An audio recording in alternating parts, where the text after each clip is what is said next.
All right, everybody, we got our I-beam processed. We got our flanges off for our webbing. Let's go ahead and look what we need in order to mark this out and use our material most effectively to where not only are we gonna get the most bang for our buck on our material, but you're gonna be able to be in the welding booth more because you're spending less time on prep and less time on marking out. Let's get with it. We're gonna need a few things. We need our soapstone. You always wanna sharpen that down to a point on the bench grinder. You need a tape measure. We're gonna use a carpenter square, but a combo square or a speed square works. But this is one of the more universal ones for marking the material out. We're gonna need a straight edge, and then we're also going to need 2 clamps in order to hold that straight edge securely. Okay, go ahead and come on over here. So with our material, it's really important that not only we have our tools and all that good stuff, but we also are using our critical thinking when processing our material. Typically, we're gonna have 3x6 pieces that we're cutting out because that's the size of our bead pads. But other times we're just gonna have about either 2 inches or 1.5 inches in order to have like lap joints and T-joints and all that kind of stuff. So when you're processing your material, you wanna think about your multiples of 3 and 6. So if you look at this width here, it's a total of 16. So if I ended up doing 6-inch cuts here, I made a 6-inch cut here, and then I made a 6-inch cut here, I'm gonna end up being left with a 4-inch piece, and that's not gonna work out too well for us. So I actually decided to do 3-inch piece, and then we'll only, after our torch cuts out our kerf, we'll end up being left with just a very small amount of scrap there. So just be conscious about that when you go to mark your sheets out. And then here we got 21. So we're gonna end up at the very end of this piece, 6-inch pieces. We're gonna get 3 of those down to 18. Maybe if you really wanted to be fancy, you could leave off 3 inches over at the end and then allow that to be another 3x6 piece going this way. When you're marking these out, in order to get these lines, I already got this line down. I wanna show you something. So let's imagine these aren't here right now. So when we mark it out, this is how you mark any piece that's flat. It could be plywood siding, it could be steel that we're cutting here. This is exactly how you do it. You're gonna take your tape, obviously put it on your end, and instead of making just one mark like this, you know, obviously that's 6 inches right there, but if you go over here, down lower on it, that starts to be a little bit more than 6, about 6 1/4 down there. So what industry professionals do is what's called a crow's foot. Make a little arrow. Now there's no question about it. At the point of that arrow is 6 inches.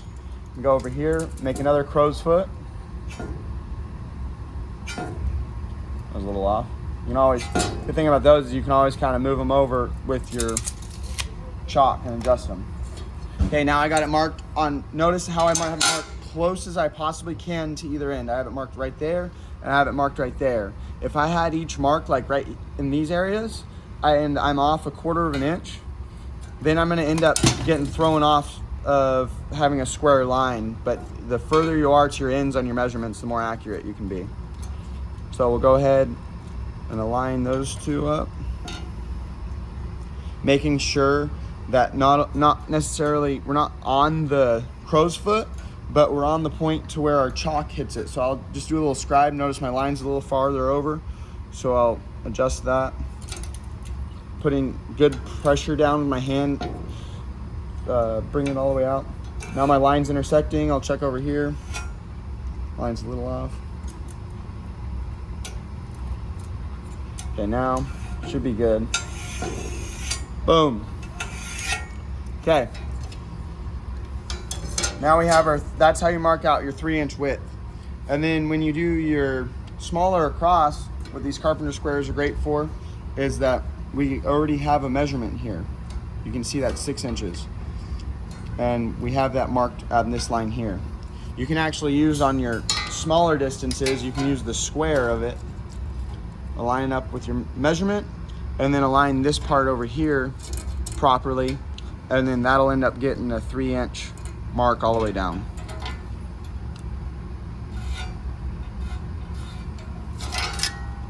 Okay. Now we got that taken care of, we're just gonna focus on getting this one long strip cut. And this is how we do that. we're gonna place our straight edge here. And one thing we're not gonna do is we're not gonna place it on that line. Because if we were to place it on that line, and I took my torch and I started cutting, there's actually this thing called kerf. You know, lift the phone up real quick. Kerf, K-E-R-F. It's a weird spelled word, but essentially what that is, it's the material that your torch is burning through. So this tip right here, measuring tape fell down. This tip right here is about 1/4 inch wide. So that means for every cut, you're gonna have roughly about 1/4 inch of material that's just being burned through that's not gonna be accounted for. So you have to adjust up on that. So when we put our straight edge up here, what I like to do, talking about working our ends, right? I like to actually get the edge of my torch on my mark. And that is the proper distance to have. And once you get the edge of your torch on that mark on one side, and it's pretty close on the other, then you can go ahead and adjust these clamps up and get that clamped up.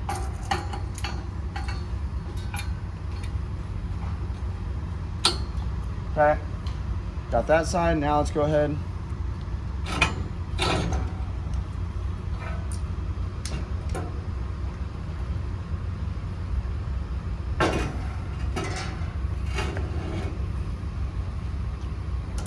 I'm gonna check this one.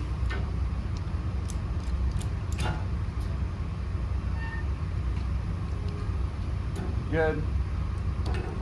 Fantastic.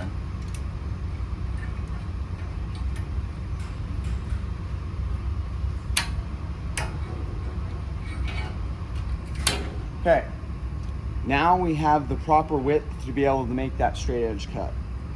And with that being said, you guys already know how to make that straight edge cut because we cut off the webbing. But so at this point, if you feel confident, go ahead and take the quick knowledge check to be able to mark your material out, then go right for it. Go ahead and do that. But if you want to stick around for a few more minutes and we'll talk about cutting again, you totally can. So we'll go ahead and fire it up. Uh-oh, DeLapp's not being a good role model. What does DeLapp not have on? What does DeLapp not have on? Oh, safety glasses. Yes, sir. I forgot my safety glasses. What a bad role model. I'll be right back.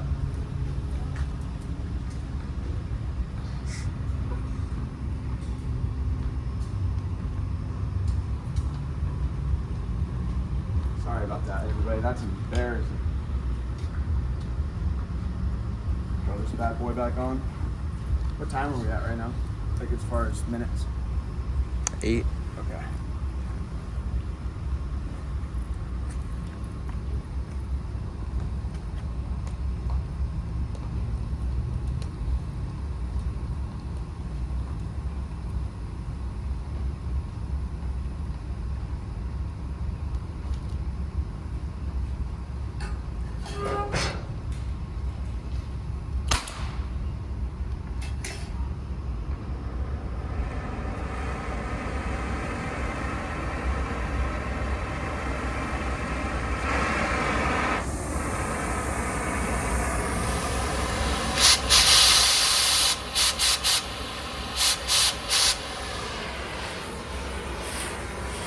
Okay, like we talked about before, we got our oxygen purge. Remember, do not pull that oxygen purge until your material is completely molten. And also on that, to make sure the material can consistently melt as you're coming through, make sure to get a really nice preheat on your material too. Remember that. 3 to 4 passes. Now, as always, when we have a chance, we're getting in a nice, comfortable position to where we're pulling our cut to us. So I'm gonna go ahead, making sure my cone doesn't touch my metal, just keeping about an 1/8 inch off the material. You don't have to be right up against the straight edge when you're doing the preheating.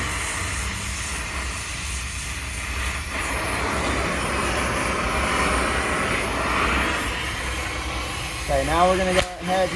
That's what happens when your cone touches the flame or the metal. Now see that Metal start to glow and it's molten. Now I'm going to slowly pull my oxygen.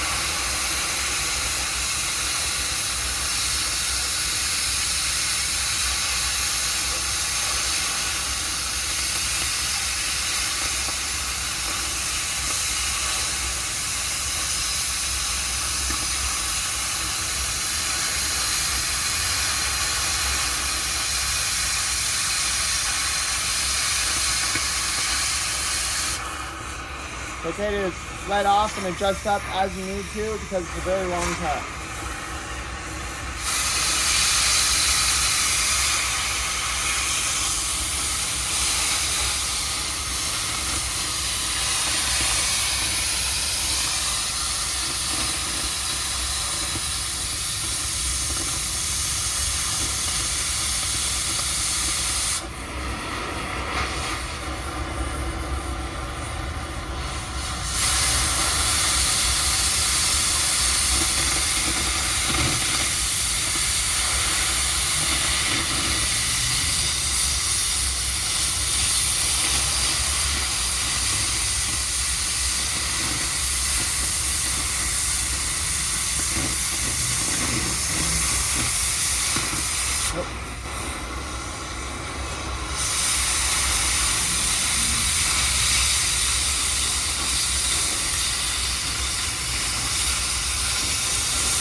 Now, if you're still with us on this one, I commend you for your patience with me on this.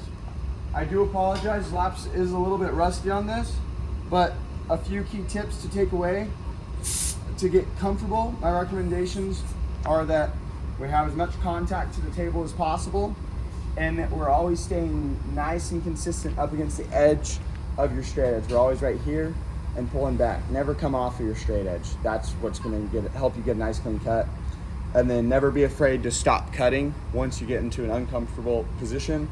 Reposition. So I have this hand here. As you notice, as I was coming down, I couldn't move this hand anymore. I would stop cutting, I'd readjust, then keep cutting on. All right. Once you have that, then the rest are easy to go ahead and process from there. Sweet. Thanks for sticking around, you guys.